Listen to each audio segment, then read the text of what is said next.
Así que en esta hora, iglesia, yo quiero que ahí en tu lugar cierres tus ojos conmigo, levanta tus manos y repita conmigo en esta hora: Señor Jesús, en esta hora echo fuera toda carga, echo fuera todo rencor, echo fuera todo aquello que me está distrayendo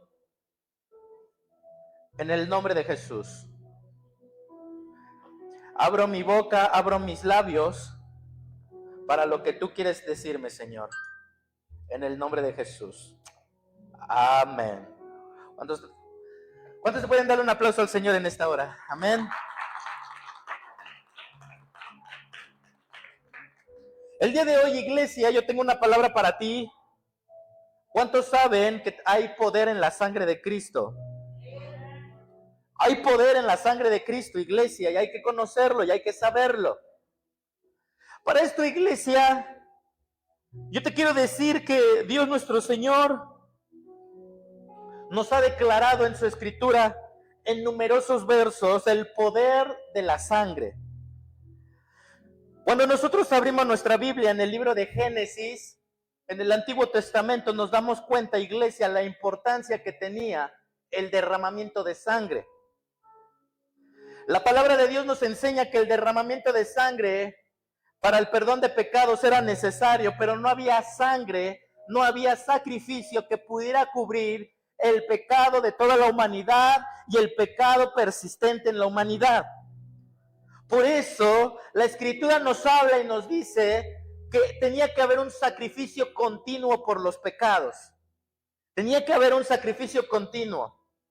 La palabra del Señor nos enseña que todo el tiempo que uno pecara, tenía uno que estar sacrificando continuamente para que ese pecado pudiera ser redimido de nosotros. ¿Saben por qué pasaba eso? Porque no había sacrificio capaz de solventar el pecado de todos nosotros. Pero más sin embargo, iglesia, yo te quiero decir el día de hoy, Cristo Jesús murió por nosotros, fue el sacrificio suficiente para el perdón de pecados. Por eso Jesús murió solo una vez y para siempre, para que todos tuviéramos salvación y para que todos tuviéramos remisión de pecados, ahora y siempre. Ya no tienes que ir tú con el cordero, con el sacerdote, ya no tienes que ir con tu vaca, con tu paloma, con tu gallina, ya no tienes que ir con esos animales para la remisión de pecados. Ahora tú puedes ir al trono de la gracia, confiadamente acercarte a Él todos los días, pedirle al Señor que te quite toda inmundicia en el nombre de Jesucristo. Para esto, iglesia, nuestro Señor nos ha hablado acerca de la sangre desde Génesis hasta Apocalipsis. Nos ha dicho de la importancia que tiene la sangre del Cordero en la vida de todos nosotros. Jesús, nuestro Señor, nos enseña a que debemos, iglesia, no solamente tomar la sangre de Cristo como un amuleto, sino tomarla en nuestras vidas como aquellos que ya han sido salvados en Él.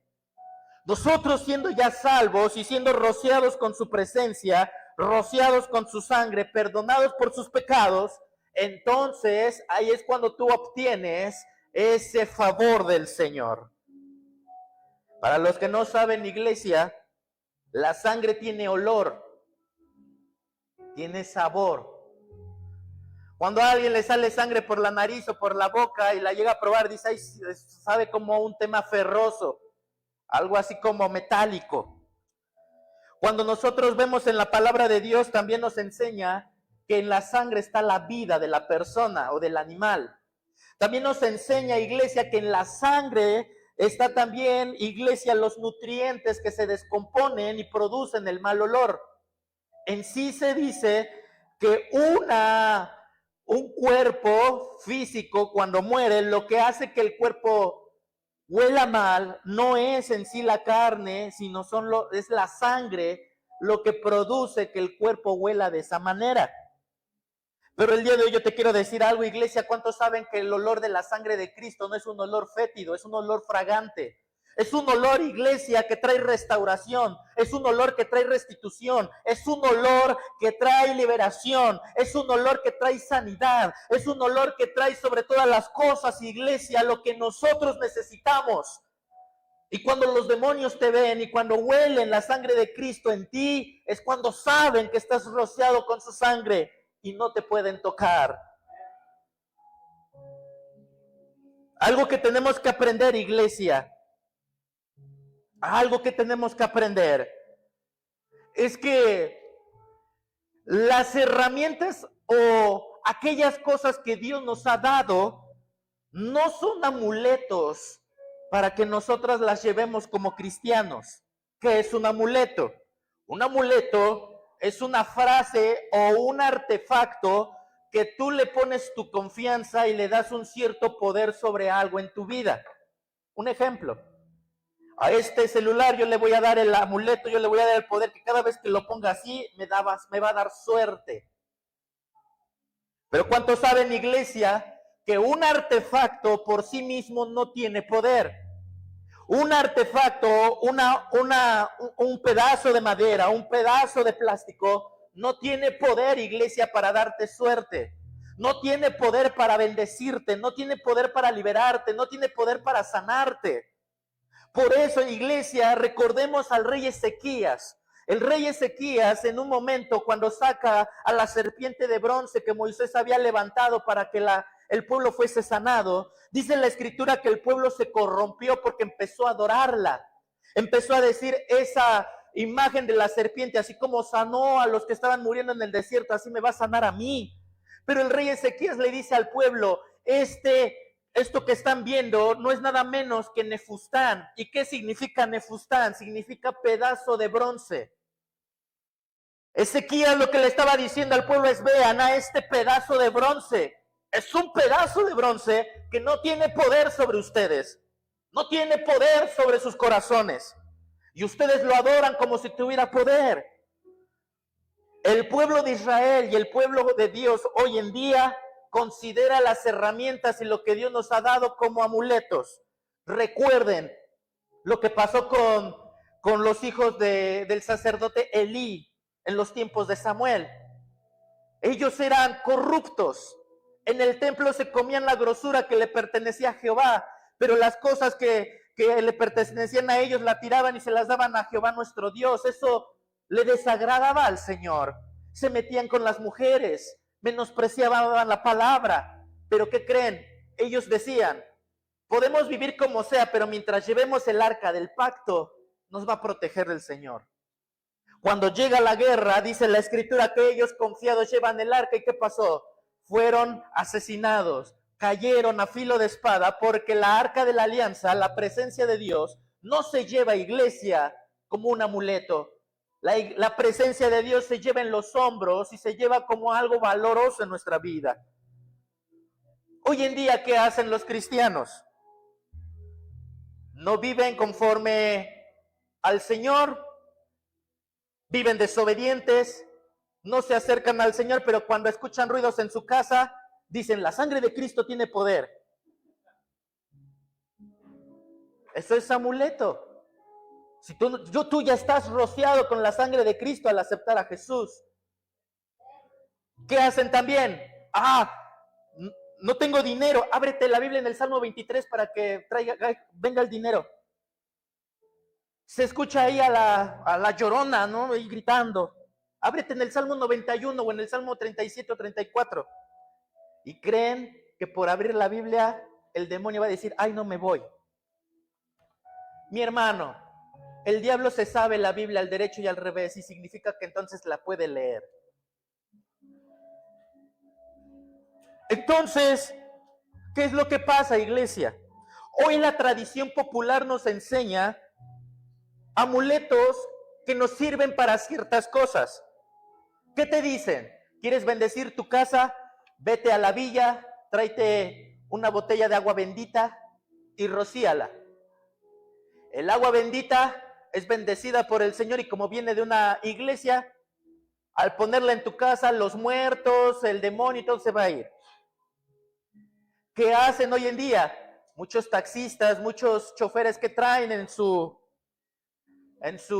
retrovisor un escapulario, un rosario, porque le dan su confianza. Dicen, mientras yo tenga aquí mi rosario, Dios me libra. ¿Qué dicen? Ay, pastor, es que me puse la cruz de San Benito en la parte de atrás de mi carro porque a cada rato me pegaban por atrás. Pastor, es que la verdad me puse ahí la oración a San Judas Tadeo ahí ahí la tarjetita ahí donde pongo, en lugar de poner el cigarrito, pongo ahí la tarjetita, porque viera cómo me asaltaban. No tienen poder, iglesia. No tiene poder. Te vuelvo a repetir, un artefacto por sí solo no tiene poder. La Biblia escrita que tú traes por sí misma no tiene poder, pero ¿saben por qué tiene poder? Cuando nosotros la vivimos y la declaramos. Hay muchas personas, iglesia, que vivimos de esa manera, pero déjenme decirles algo.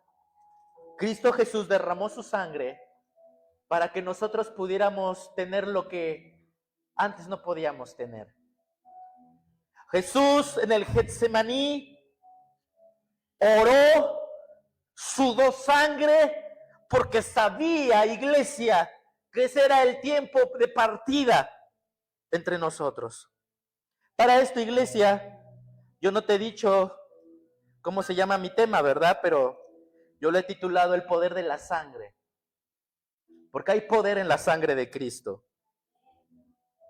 Para esto, iglesia, yo te quiero hablar de 7 momentos en los cuales Jesús sangró. Miren, Jesús no sangró en un lugar solo por sangrar. Jesús no dijo, como estoy acá y estoy sangrando, ahí voy a derramar mi sangre porque ahí la tuve que derramar. No. Él derramó su sangre en lugares específicos porque había temporadas específicas, lugares específicos, proféticos que se tenían que cumplir, iglesia. ¿Cuál fue el primer lugar en donde Jesús sangró? Número 1, en el Getsemaní. Ese fue el punto de partida. Y me encanta, iglesia. Hay un punto de partida entre el pecado y hay un punto de partida entre la gracia. El punto de partida entre el pecado fue en el huerto del Edén, donde el hombre desobedece las palabras directas de Jehová nuestro Dios y nos transmite el pecado a todos nosotros. Mi amada iglesia, te tengo una terrible noticia. Eres pecador. Yo como pastor soy pecador. No porque me vean acá, ay, es que el pastor es perfecto. Claro que no, yo también tengo pecados, yo también tengo fallas. Yo también tengo debilidades. Pero ¿qué creen, iglesia? Eso fue transmitido de un hombre hacia nosotros. Hace tiempo me decía un pastor y me decía, no, es que por culpa de la mujer tenemos esto. Y le dije, no, por culpa del hombre también, por los dos. Porque si el hombre no hubiera saber guardar su integridad en ese momento y saber guiado a su esposa, no hubiera pasado nada de esto. Por esto, iglesia, el punto de partida del pecado fue el huerto del Edén. ¿Y saben cuál fue el punto de partida de la gracia? El Getsemaní. Ahí es donde la gracia también fue transmitida por un solo hombre, siendo Dios hombre. ¿Quién? Por medio de Jesús. Así como el pecado de Adán se transmitió a toda la humanidad, así la gracia de Jesucristo pasa a todos nosotros. Acompáñenme a Lucas capítulo 22, verso 44.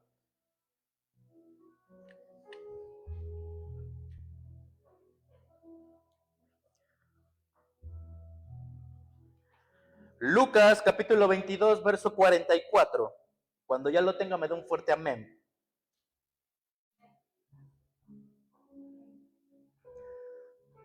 ¿Qué dice la escritura? Y estando en agonía, oraba más intensamente, y era su sudor como grandes gotas de sangre que caían en la tierra. Las gotas de sangre, iglesia, significa que Jesús ya redimió nuestra voluntad.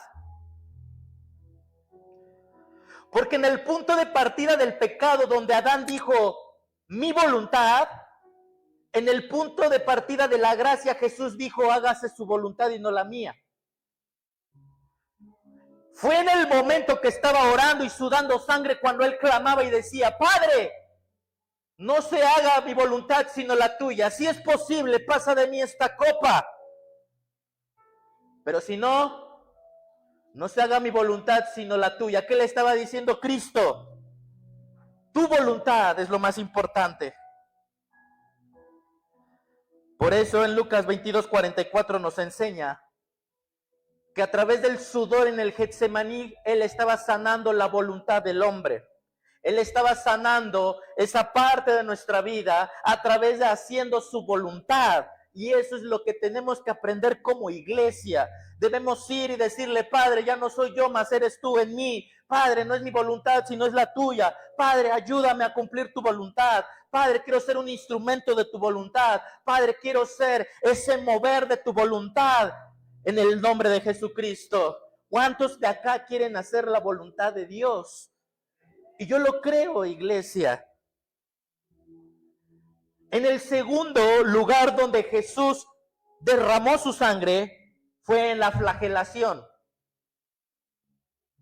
En la flagelación. Miren, a lo mejor ustedes no conocen, pero a Jesús no le dieron con un látigo. Muchos creen, ay, es que a Jesús le dieron con un látigo. No, a Jesús lo azotaron con un flagelo romano. El flagelo romano no era un cualquier látigo. Era como una especie, así como cuando esa como escobilla que limpias el polvo, larga, pero esa como escobilla tenía en sus puntas filosas que hacían que desgarrara la carne más fácilmente. Y los romanos no crean que le daban así. Los romanos hasta se cansaban porque le daban con todas sus fuerzas al que era azotado. La idea era dejarlo tan moribundo a la persona que fuera tan fácil asesinarlo después de lo que le fueran a hacer. A Jesús lo azotaron con eso, iglesia. 40 azotes con un flagelo romano, con todas sus fuerzas, desgarrando cada parte de su carne, cada parte de su espalda, cada parte de sus costados. Algunos estudiosos dicen que posiblemente la carne viva se podía ver porque desgarraron toda la parte de su espalda. Evangelio de Juan, capítulo 19, verso 1.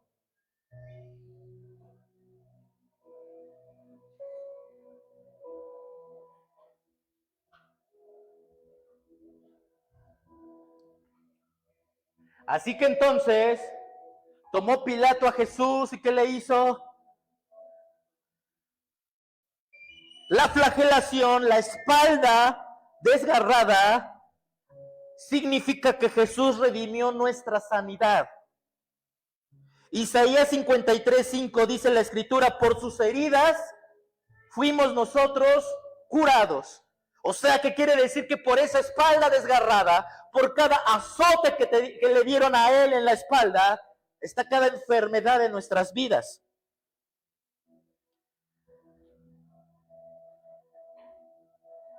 Número 3. En el tercer lugar donde él derramó su sangre fue en la corona de espinas. Evangelio de Mateo, capítulo 27, verso 29, ¿qué nos dice?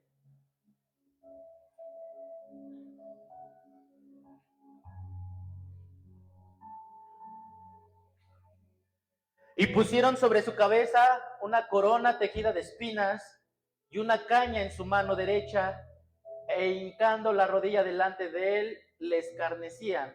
Esta versión significa se burlaban de él, diciendo, salve, rey de los judíos. ¿Saben qué significa todo este acto? Que Jesús a través de su sangre ha redimido tu mente y la maldición del pensamiento a través de las burlas, el escarnio, todo eso. ¿Cuántos saben que la mente es muy poderosa? Muy poderosa. En la palabra del Señor, la mente la llama el corazón.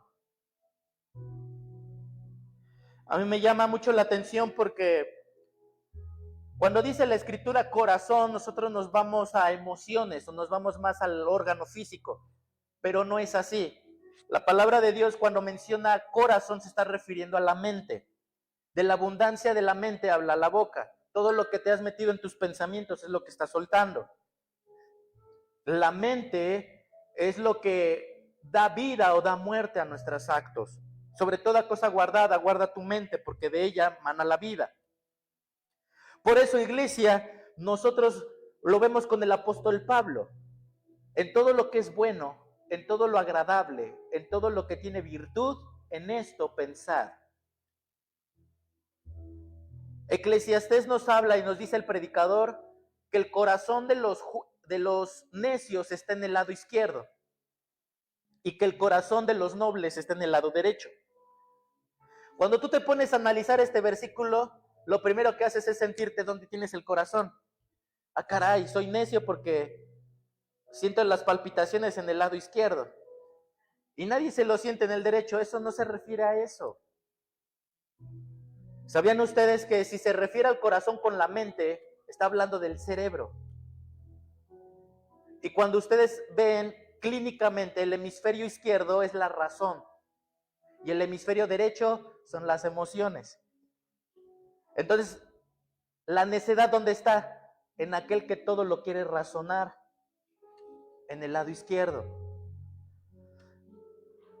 Cuidado cuando todo quieres razonar, porque a todo le quieres encontrar explicación. Esos son los necios. Pastor, ¿y por qué me pasó esto? No hay respuesta para lo que te pasó. Pero debe haber una respuesta. No hay respuesta. Solo Dios sabe. Cuando a Jesús le quisieron cuestionar con algunas preguntas, Jesús les dijo, es que hay cosas que solamente el Padre se guarda en su sola potestad. Hay cosas que ni los ángeles ni yo sé, solamente Él lo sabe. Querían encontrar respuestas forzosamente, pero Jesús les dijo, Deuteronomio 29:29, ¿qué dice? Las cosas reveladas son para nosotros y las secretas son de Jehová. El necio siempre va a querer buscarle razón a todo. ¿Y por qué esto? ¿Y por qué el otro? ¿Y por qué me pasó esto? ¿Y por qué me sucedió aquello? ¿Y por qué se permitió esto? ¿Y por qué esto? ¿Y por qué el otro? No seas necio. Déjate guiar por el Señor y el Señor te lo revelará en algún momento.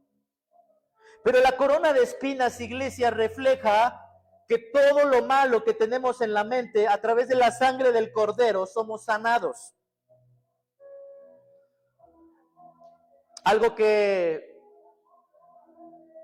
yo quiero hacer un énfasis y una investigación es que últimamente, hoy en día, muchos cristianos batallan o batallamos con las crisis de ansiedad y de pánico. Yo soy uno de ellos, y no lo digo hermosamente o por las que me enorgullezca. Pero yo te quiero decir algo. Hay una mujer llamada Christine de Clario. ¿La han escuchado? Ella hace poco, ella reveló que sufre de ansiedad posparto. Y muchos dicen, ¿cómo una mujer que se para frente a 40,000 personas cantando al Señor adoración puede estar sufriendo una ansiedad posparto? Es posible. Después se levanta otro hombre llamado Koalo Zamorano. ¿Lo conocen también algunos? Pues Koalo Zamorano dice, yo también sufrí de crisis de ansiedad y de pánico. A tal grado que a mí me daba miedo subirme al avión porque sabía o creía que tenía pensamientos de que se iba a caer el avión. Yo tenía miedo porque sentía las palpitaciones, sentía que me iba a dar un infarto y me iba a quedar yo muerto. Y uno dice, ¿cómo un hombre como Koalo Zamorano puede pasar eso? Otro hombre llamado Marcos Brunet El que canta al que está sentado en el trono, digno, y muchos cantos preciosos. También en un testimonio él narra y dice que él sufría de ataques de ansiedad al llegar la noche. Y que es muy necesario que todos nosotros como cristianos busquemos una sanidad del espíritu, pero muchos no buscamos la sanidad del alma. Y recuerden que somos cuerpo, alma y espíritu. En Tesalonicenses así lo dice Pablo: presentad al Señor plenamente su cuerpo, su alma y su espíritu. Nos preocupamos por el espíritu. ¿Cuántos dicen amén? La prueba es que estás acá. Nos preocupamos por el físico, algunos, porque le entramos duro a ciertas cosas, ¿verdad? Pero ¿quién se preocupa por su alma, por sus emociones, por su corazón? ¿Quién? ¿Quién se preocupa por eso? Tuvimos la oportunidad de escuchar a un predicador muy grande, muy fuerte. Yo no tenía la oportunidad de haberlo escuchado. Se trata de Daniel Calvetti, un hombre muy tremendo. Tuve la oportunidad de verlo en el congreso donde fuimos, y él predicaba y él hablaba también eso. A él le vinieron ataques de ansiedad derivado a la pandemia. Pero él hablaba y decía, a veces nosotros como cristianos o como siervos fuertes, las debilidades las vemos como cosas de las cuales hay que juzgar a las personas. Pero no nos damos cuenta que es más valiente y más fuerte aquel que aún con sus debilidades sigue adelante. Porque hay personas que con sus debilidades se quedan tirados, se quedan sentados y no hacen nada por seguir adelante. Pero aquellos que buscan ayuda, aquellos que siguen haciendo la voluntad del Señor, aquellos que siguen haciendo su obra, son aquellos que vale la pena, iglesia, levantarles y honrarles. Él hablaba y decía que a él una vez lo operaron y que una ocasión estaba él ahí y que lo vio una persona y le dijo, oiga, usted es tal, sí, ¿puede orar por mi hija?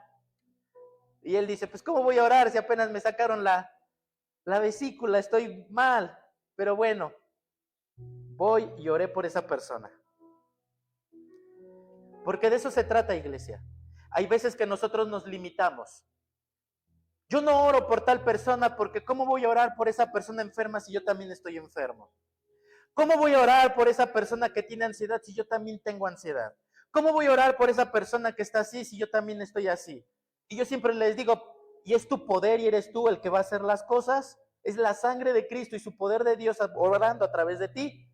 Así que no importa cómo estés, el que va a hacer la obra, no eres tú con la ansiedad, sino es Cristo a través de ti. Pero nos olvidamos de eso. Por eso la palabra dice que Él, en la corona de espinas, sanó el alma de nuestras vidas, los pensamientos. Número 4, el siguiente lugar donde Él derramó su sangre fue en las manos, a través de los clavos. Esto quiere decir, iglesia, que a través de esto está redimiendo nuestras obras. Lo que nosotros tocamos y lo que nosotros hacemos. Muchos me preguntaron una vez y me dijeron, pastor, la resurrección de Cristo parece que fue imperfecta. Y dije, caray, ¿por qué? Y me dijo, es que si resucitó Jesús con un cuerpo glorioso, ¿por qué no sanó sus heridas? ¿Por qué no se tapó los hoyos de sus manos y lo de su costado? ¿Por qué? Entonces fue algo imperfecto. Le digo, no, fue algo perfecto porque tiene un propósito. Cuando Jesús le dice, toca a Tomás, mete tus manos sobre mis manos, sobre mis costados. Dice la Escritura que seguía con esas heridas. ¿Pero por qué seguía con esas heridas? ¿Saben por qué, iglesia? Porque es un recordatorio. Porque cuando lleguemos al cielo y lo veamos a Él cara a cara, nos acordemos que no fueron nuestras obras lo que nos puso ahí, sino sus heridas lo que nos puso ahí. Es un recordatorio, iglesia, cuando veamos sus cicatrices, que cuando veamos eso digamos, no fueron mis obras porque yo no merecía eso. Esos hoyos en sus manos reflejan que yo merecía ser clavado en esa cruz, pero Él no dejó que pasara eso. Por eso Jesús, a través de la sangre de Cristo, ha redimido tus obras. Todo lo que tocas, todo lo que haces. Número 5. El siguiente lugar donde Jesús sangró fueron en los pies. Los clavos en los pies. Esto es también, iglesia, que Jesús, a través de su sangre, ya redimió nuestro caminar. Nuestros caminos desviados fueron restaurados. Qué poderoso es esto.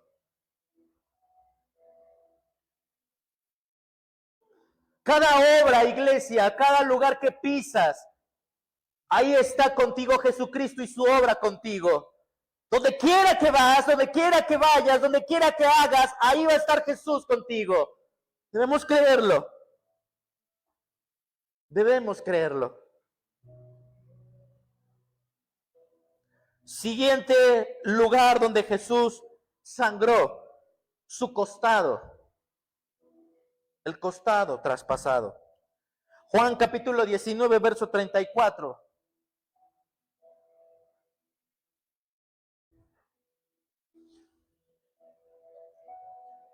Juan capítulo 19, verso 34. Pero uno de los soldados le abrió el costado con una lanza y al instante salió sangre y agua. A mí me encanta este pasaje, iglesia, porque tiene algo profundo. La mujer, ¿cómo nació, iglesia? ¿Cómo fue que fue creada? Del costado del hombre. En ese momento, iglesia, a través del costado de Jesús estaba naciendo la iglesia. Nosotros. Su obra en nosotros. Nosotros, iglesia, somos el resultado de ese costado traspasado. Qué poderoso es esto. Como iglesia debemos entender, iglesia, que debemos estar listos para todo. Hay una parábola que a mí en lo personal me ha ministrado mucho. Pero dice la escritura que hubo un rey que le iba a hacer una fiesta a su hijo. Entonces el rey le dice a sus criados, inviten a todos los convidados para que vengan a la cena, a la fiesta, y celebremos a mi hijo.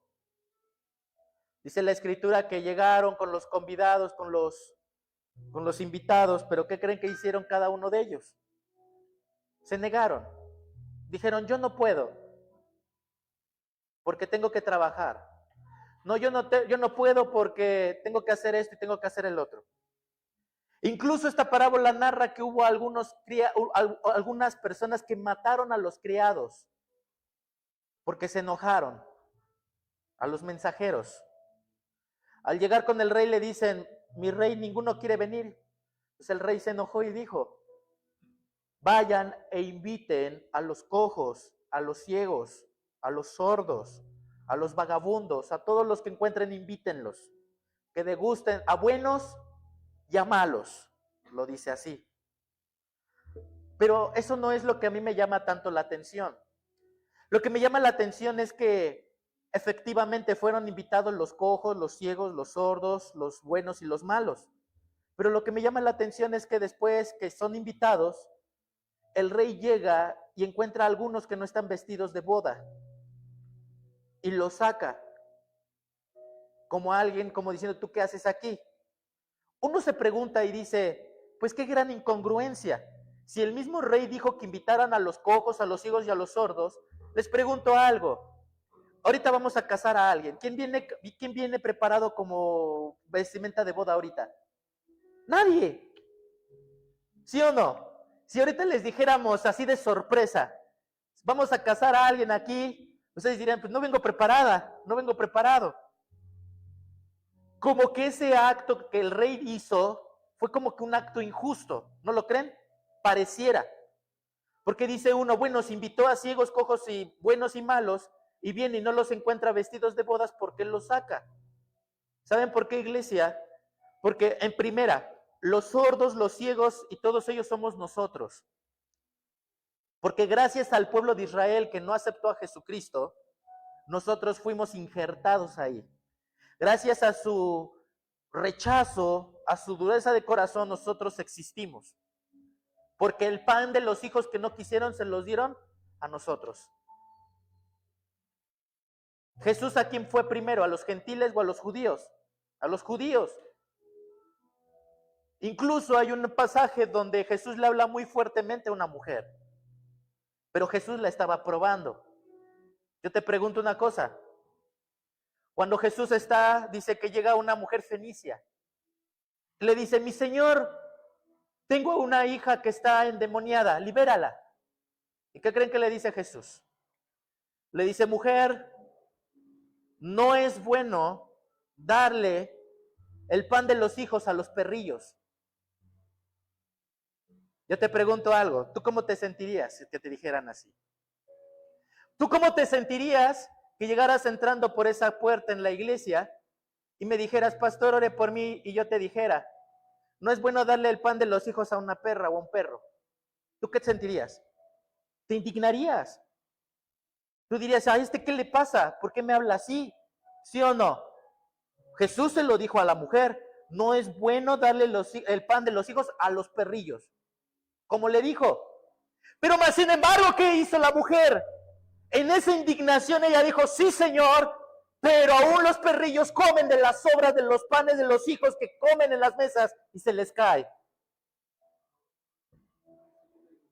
¿Y qué le dijo Jesús?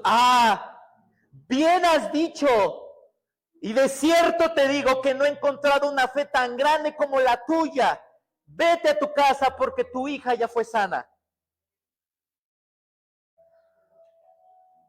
¿Sabían ustedes que muchos acá no recibimos esas palabras de un pastor, pero sí recibimos algunas cosas, nos ofendemos, nos vamos? Cuando realmente, ¿qué tenemos que hacer? Seguir adelante y decirle, Señor, pero yo vengo por ti, no por el hombre. Pero a lo que voy, iglesia, con lo que les estoy diciendo, es que esos ciegos y esos sordos somos nosotros. ¿Pero qué creen?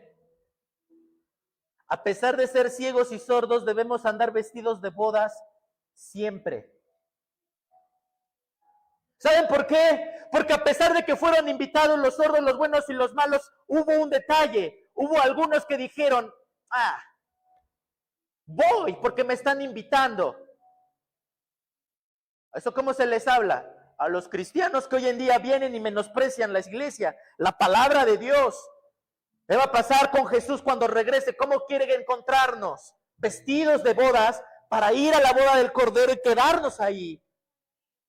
Pero si no estás vestido de boda, el Padre no te va a dejar entrar.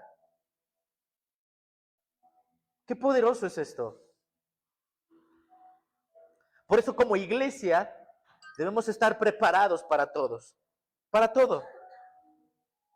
Hay veces que me dicen, pastor, es que yo no estaba preparado para predicar. A mí cómo me molesta cuando me dicen eso. Pastor, es que dígame una semana antes o un mes antes, yo necesito prepararme. Eso está mal. Porque si viniera Jesús ahorita y te dijera, vámonos, ¿qué le vas a decir? Espérame, Señor, déjame arreglar mi vida una semanita más, ¿no? Y me pongo en santidad y ya me puedes llevar. ¿Crees que te va a decir eso el Señor?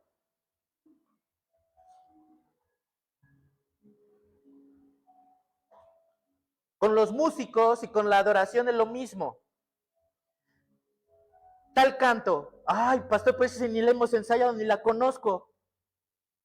Qué feo. Busca las notas, cántalas. Tienes que estar preparado para cantar, preparado para tocar. David, cuando enfrentó al gigante, ¿qué hizo? Tenía al gigante que dijo, no, pues es que yo no estoy preparado para matar un gigante. Les pregunto algo, ¿David había matado gigantes antes? No, pero estaba preparado porque había matado osos y leones antes. Entonces, ¿qué tienes que hacer? Todos los días estar estudiando la palabra, todos los días estar predicándote a ti y a tu familia en tu casa para que el día que el pastor te diga, ¿sabes qué? No puedo llegar, predica tú le digas, sí, pastor, estoy listo para predicar porque tengo un arsenal en mi casa que yo he preparado. Cuando alguien venga y te diga, ven, súbete a cantar y cántame esta canción, y tú digas, sí, porque yo todos los días canto esa canción, canto otras canciones que a mí no me piden, pero las canto, y esa me la sé, y si no me la sé, ahorita mismo estoy preparado porque sé improvisar. Eso es lo que tenemos que hacer. Pero qué feo es cuando un cristiano llega y dice, no, pastor, es que me puso a servir, pero no estaba yo listo, pastor. Se presenta un endemoniado. No, espérate, demonio, aguántame un momento, ¿no? Es que no vengo ayunado, no vengo orado. ¿Me aguantas tantito? Si ya ándale, si ya tienes a la persona endemoniada 7 años, una semanita más puede aguantar, ¿no? Se van a burlar de ti. Te ponen a orar. Ora para abrir el servicio. Hasta tiemblas. Es que no sé orar en público, pastor, es que me pongo mal. Pues porque no te has preparado. No oras en tu casa, no le dices a los pocos que tienes, no oras en tu red, no llegas y les dices, déjame hacer una oración, por eso cuando ves público te me paniqueas. Hay que estar preparados. Preparados.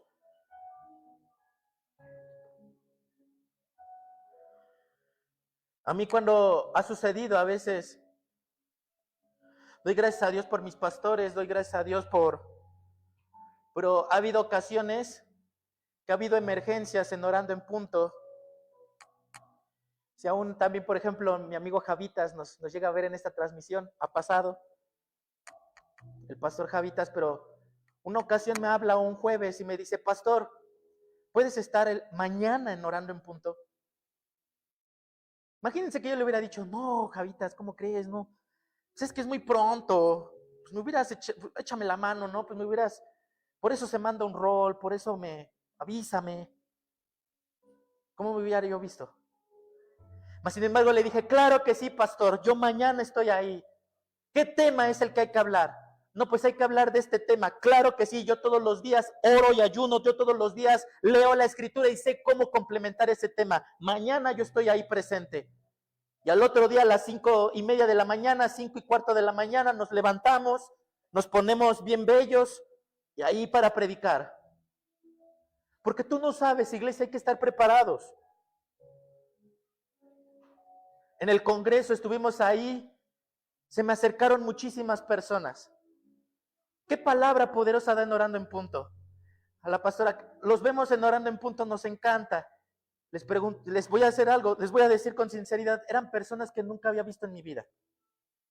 Es más, no sabía ni cómo se llamaban. Pero el hecho de estar preparado te ayuda a bendecir la vida de aquellos que lo necesitan. ¿Cómo vas a estar tú? Eres la iglesia de Jesucristo.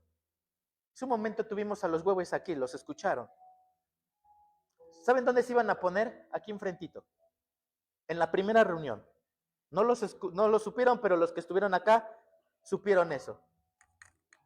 ¿Saben qué hizo el equipo de liderazgo? Se puso a orar allá afuera, enfrente de ellos.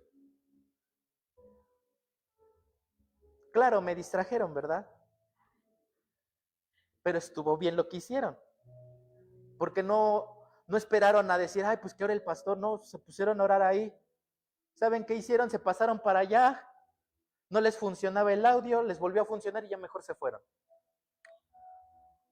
¿Saben por qué? Porque Así como los demonios son territoriales y han ganado calles, esta calle ya la ganó Cristo. Y esta calle no le pertenece ya a ningún demonio, le pertenece a Cristo. Por eso, váyanse a otra calle, donde el demonio sí habite, pero tarde o temprano Cristo también va a habitar ahí. Y se fueron, no los tuvimos aquí. Pero ¿qué pasa? Como iglesia debemos estar preparados, listos para la obra, listos. Antes del palacio, iglesia, recuerda esto. Y yo no sé por qué siento decirlo. Pero antes del palacio primero está el pozo. Primero está el pozo. Antes de llegar al palacio, primero el pozo. Pero asegúrate de estar listo para el palacio aún dentro del pozo. Porque hubo un hombre que antes de llegar al palacio fue metido en el pozo, vendido como esclavo, difamado, metido a la cárcel, y aún así no perdió esa fuerza, esa vitalidad. ¿Y qué creen? Cuando llegó el momento que él no sabía, Faraón tiene un sueño. ¿Quién me lo va a interpretar? Nadie sabía interpretarlo. Nadie podía. ¿Pero qué creen? José pudo porque él estaba listo. Imagínense que yo hubiera llegado Potifar, yo hubiera sacado a José de la cárcel y hubiera dicho, oye José, interpreta sueños. No, ya no interpreto, hace año y medio interpreté, pero desde que se olvidaron de mí, dejé de hacerlo. Imagínense que hubiera pasado eso. Pero José dijo, no, vamos para allá, llega con Faraón y todavía Faraón le dice que tú interpretas sueños. Y José, ¿qué dijo? ¿A poco José dijo, sí, porque yo soy bien bueno? José dijo, no, porque no soy yo, mi Señor, sino es de Dios, porque la interpretación viene de Él. José interpreta el sueño, es levantado, porque estaba listo. Estaba listo. Por eso Jesús dijo, aquel día vendrá como ladrón en la noche, para ver quién realmente está listo. Hoy oímos de guerras, rumores de guerras. Escuchamos que hay otra guerra ahorita ya de nuevo. Y muchos dicen, pastor, ¿y esto qué es? Principio de dolores, no te preocupes. Jesús dijo que antes de que Él regresara, el mundo iba a presentar este tipo de cosas, terremotos en varios lugares, señales en los cielos, en la tierra, rumores y guerras también, nación contra nación, el evangelio se esparciría por todo el mundo, íbamos a ser perseguidos, pero ¿qué creen? Aún no es el fin, pero cuando llegue todo lo demás, vendrá el fin entonces. Pero ¿cómo debemos estar? Preparados. Preparados. Así que iglesia, debemos saber que debemos estar preparados, iglesia, como iglesia en el nombre de Jesús. Siguiente lugar donde Jesús derramó su sangre, la sangre en la cruz, en toda la cruz. Esto nos habla de una redención completa. Una redención completa. Miren, todo es reflejo de lo que no se ve. El apóstol Pablo en Romanos capítulo 1, él menciona que aquel que no crea en Dios debe ver la naturaleza, porque Dios aún se ve en el orden magnífico que tiene la naturaleza. ¿Ustedes han visto cómo funciona el cuerpo humano con tan orden y exactitud? No es obra de la casualidad. Ustedes han oído hablar de cómo funciona la naturaleza en la lluvia, en el ciclo del agua, en las estaciones. No es obra de algo casual. Esto es obra de un creador, iglesia. Y si es obra de un creador, deben saber que todo lo que vemos es reflejo de lo que no se ve. Cuando nosotros vemos los árboles, nos dan oxígeno. Y nosotros damos dióxido de carbono, que ellos también se alimentan. Nos alimentamos mutuamente. Díganme, ¿eso quién lo estipuló? ¿La nada? ¿Cómo es posible que todo eso pueda hacerse con tal orden? Y para esto yo te quiero decir algo. Jesús hablaba en parábolas porque él quería hacerles de notar al pueblo de Israel lo que veían, quería hacérselos ver, para que entendieran lo que no podían ver. El reino de los cielos es semejante a un talento. El reino de los cielos es semejante a un hombre que salió y hizo esto. El reino de los cielos es semejante, ¿sí o no? Y para esto, iglesia, debemos entender algo. Debemos entender que Dios nuestro Señor nos ha dado plenitud completa y no debemos nosotros acostumbrarnos, sino valorar la presencia de Dios todos los días. Valorar lo que tienes. Muchos de ustedes ya no valoran a sus hijos porque tienen hijos. Pero pregúntenle a aquellos que no pueden tener hijos, cuando los ven con hijos, ¿qué van a decir? Valora a tus hijos. Muchos no valoran su salud porque están bien, pero pregúntenle a alguien que tiene algo crónico y está batallando y te va a decir, cuida tu estómago, cuida tu corazón, cuida tu mente. Porque yo quisiera estar como tú. Hay personas que no valoran al esposo o a la esposa, pero cuando alguien que no tiene esposo, no tiene un matrimonio firme, te dice, valora a tu esposo porque a mí me gustaría tener el esposo que tienes o la esposa que tienes. Valora a tus hijos, valora esto. Y hay veces que nos acostumbramos. A mí me encanta, iglesia, con esto casi voy terminando. Hay una porción en la Escritura de la transfiguración de Cristo. ¿Recuerdan eso? Jesús sube a un monte y se lleva solamente a 3 discípulos, a los 3 íntimos. ¿Quiénes eran? Juan, ¿quién más? Pedro, ¿y quién más? Y Santiago, es correcto, Jacobo, el hermano de Juan. ¿Pero qué creen, iglesia? Jesús se transfigura. En esa transfiguración aparece Moisés y Elías. Y en esa transfiguración, iglesia, se escucha la voz del Padre. Este es mi hijo amado, en quien tengo complacencia, a él escuchad. A mí me encanta, iglesia, porque Moisés y Elías es un simbolismo. Moisés simboliza la ley y Elías simbolizan los profetas. Algo que estaba muy arraigado por los fariseos en ese entonces. Y si aparecieron ellos y se escucha la voz del Padre diciendo, este es mi hijo amado, a él oíd, ¿qué está diciendo? Sí, escuchen la ley y los profetas, pero escuchen más a Jesús porque Él es la ley y Él es el espíritu de profecía. Pero a lo que yo quiero llegar con esto, iglesia, es que, ¿recuerdan qué hizo Pedro? Quería hacer enramadas. ¿Saben qué es una enramada? Un lugar donde acostarse y donde habitar, como una tienda. ¿Saben qué hizo Pedro? Dijo, wow, esta gloria y esto es como para que nos quedemos aquí. Aquí nos tenemos que quedar cómodos. ¿Y qué hizo? ¿Y qué le dijo a Jesús? Señor, hagamos unas enramadas. Una para ti, una para Elías y una para Moisés. Y nos quedamos aquí, ya. Estamos arriba del monte ahí a volar todos. ¿Y Jesús qué le dijo? No le dijo nada. Jesús vuelve a la normalidad y baja y sigue haciendo milagros.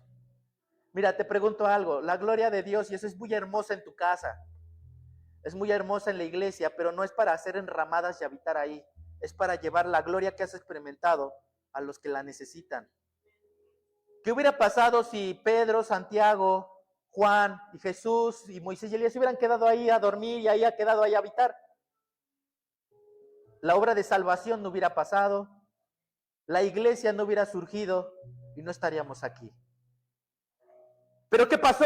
Tuvieron, iglesia, que decir, aunque la gloria está preciosa, tenemos que bajar y seguir con la obra de Cristo. Hay veces que dicen, pastor, es que yo oro en mi casa y se siente bien rico y se manifiesta el poder de Dios, qué bueno, pero no hagas enramadas ahí.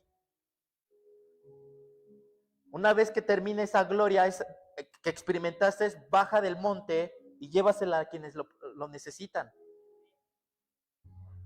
No hagamos enramadas. Hay cosas que a veces suelto y no sé por qué, pero sé que es por el Espíritu. Para ir terminando, iglesia, yo les hablaba acerca de que todo es reflejo de lo que no se ve, ¿verdad? ¿Sabían ustedes que en la antigüedad algunos colores no los sacaban de la caja mapita o de la cajita Blancanieves o del prisma color? Algunos colores muy importantes los sacaban de la naturaleza y de los animales. Querían verde, agarraban hojas y la tallaban. Ah, da verde. Querían color amarillo, usaban algunas esencias y formaban el amarillo. Bueno, hay un color que representa la sangre. ¿Cuál es? El rojo, correcto. Y el rojo carmesí que usaban para las túnicas del sumo sacerdote y de las cortinas del tabernáculo, ¿saben de dónde lo sacaban? De un gusanito. De un gusano. Y es algo poderoso esto. Este gusano se llama en hebreo Tolad Shani. Es un gusano que se refiere al Coccus ischius gusanos carmesí, lo dice así. Este gusano en la antigüedad lo usaban para extraerle el tinte rojo como sangre y se usaba exclusivamente para teñir las cortinas del tabernáculo y las vestiduras del sumo sacerdote. Pero escuchen bien, este gusano no tenían solo que agarrarlo, machacarlo y ahí está esa y órale. No. Primero, escuchen bien, este gusano lo tenían que agarrar, no le tenían que hacer nada. Lo colocaban en un madero o en un pedazo de árbol, lo colocaban ahí. Y ese gusano, al ver el madero, ¿qué creen que hacía? Se adhería. Cuando se adhería ese gusano, esperaban un cierto tiempo para que diera crías. Es algo poderoso esto. Da las crías, ¿y qué creen que pasa con ese gusanito cuando ya dio crías? Se muere. Pero ahí se queda. Y cuando ya está muerto, ¿qué creen que hace ya la persona? Lo quiebra y sale todo el juguito rojo. Y de ahí es el color rojo y las teñían. ¿Pero qué creen que pasaba después? El cuerpo de ese gusano rojo al tercer día se ponía blanco como la nieve. Como que no les da una referencia a esto. Y dicen, pastor, ¿qué referencia es?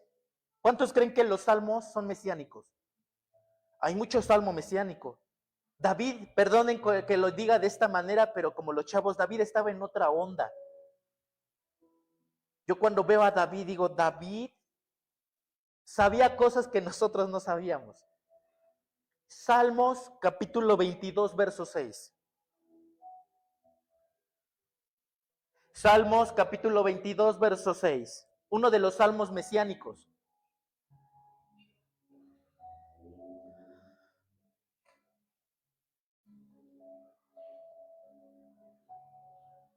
Vean lo que dice la escritura. Mas yo soy, ¿qué dice? ¿Saben? La palabra gusano ahí en el hebreo es el que les acabo de decir, Tolad Shami. Ese gusano que se estaba refiriendo David es el gusano que utilizaban para el color carmesí del templo. ¿Y cómo lo dice? Mas yo soy gusano y no hombre, oprobio de los hombres y despreciado. ¿Quién fue despreciado del pueblo? ¿Quién fue el oprobio de nosotros? ¿Se dan cuenta de eso? Ustedes leen este salmo y ni siquiera saben que este salmo habla de Jesús. Qué poderoso es esto. Jesús es ese gusanito que se clavó en el madero derramando su sangre y haciéndonos limpios al tercer día. ¡Wow! ¡Qué poderoso es esto! Como lo menciona ahí. Y lo digo con cierto temor y respeto. Amor. Porque si nuestro Señor se humilló a tal grado de hacerse así, ¿tú por qué no lo vas a hacer por Él? Todo lo que nosotros tenemos es gracias a Él. Por eso hay poder en la sangre.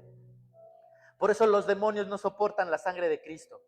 Por eso los demonios no pueden contra la sangre del Cordero. Por eso, si hay derramamiento de sangre en brujería, en hechicería, en satanismo, hay una sangre más poderosa que la del Cordero, que la del cabrío y la gallina que matan ahí. ¿Cuál es? La sangre del Cordero. Qué poderoso es esto. Iglesia, y te tengo una buena noticia porque hace un rato te di una mala, de que eras pecador, ¿sí o no? ¿Recuerdan eso? Pues te tengo una buena noticia ahora. Ese pecado ha sido lavado por la sangre de Cristo.